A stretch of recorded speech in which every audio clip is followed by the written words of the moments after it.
Sinasabi ko na nga ba, may iba't ibang ihip ng hangin sa iba't ibang bahagi ng daigdig. Ha! Professor Coriolis! Professor Coriolis, kailangan ko ang tulong niyo ngayon! Isang sirena! Ano ba ito? Hindi ho! Puno na yata ng hangin ang Hindi, utak ko! Professor! Ako ho si Paligpik! Paligpik? Tiga SEC na eskwela. Kailangan ko ho ang tulong niyo ngayon tungkol sa misteryo ng pag-ihip ng hangin. Ihip ng hangin? Oo. Ako ang eksperto dyan, ha? Anong gagawin natin? Mag-scuba diving ba tayo? Hindi ho. Magta-time travel ho tayo. Time travel? Opo.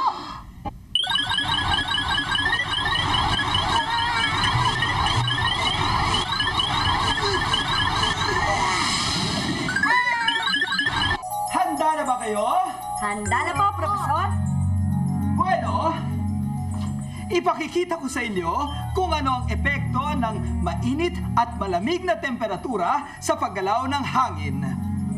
Nakikita niyo ba ang mobile na ito?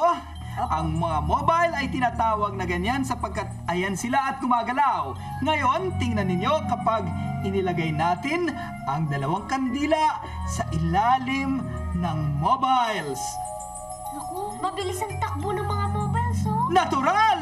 Sapagkat umiinit ang hangin at tumataas kapag mainit. Yan ang nagpapabilis ng takbo ng mga mobiles.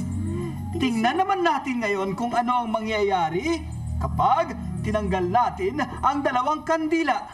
Tignan mo, bumabagal yung takbo ng mobile. Natural! Sapagkat sa normal o katamtamang temperatura ay hindi gaanong gumagalaw ang mga bagay-bagay. Ngayon naman, ipakikita ko sa inyo kung ano ang epekto ng malamig na temperatura sa paggalaw ng hangin. Kailangan ng dry ice. Ay, baka palikpik. May tabi natin to ha, Profesor. Ang dry ice, Ito na!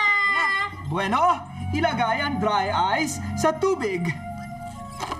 Tingnan nyo kung ano ang mangyayari. Ay, tignan mo.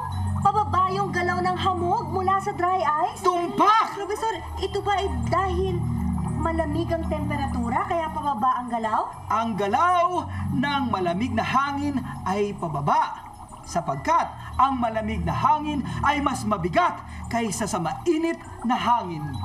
Ang timbang ng hangin ang magpapatunay sa bagay na yan. Pababa kapag malamig.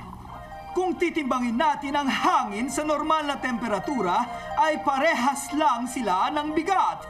Pero kung paiinitan ng hangin sa isang flask at palalamigin naman yung isa pa, Kitang-kita, mas mabigat ang malamig na hangin kaysa sa mainit na hangin. Gumagaan ang hangin sapagkat para itong nag-expand kapag naiinitan, parang lumulutang sa gaan. At bumababa naman ang malamig na hangin dahil sila'y mabigat. Ang pagtaas at pagbaba, nagalaw na ito ng hangin ay tinatawag na air current. palikpik, tandaan mo yon, air current. Yan, kapag mainit, pataas. Taas? Kapag malamig, Pababa. dahil mabigat. Mm. Tandaan namin yan.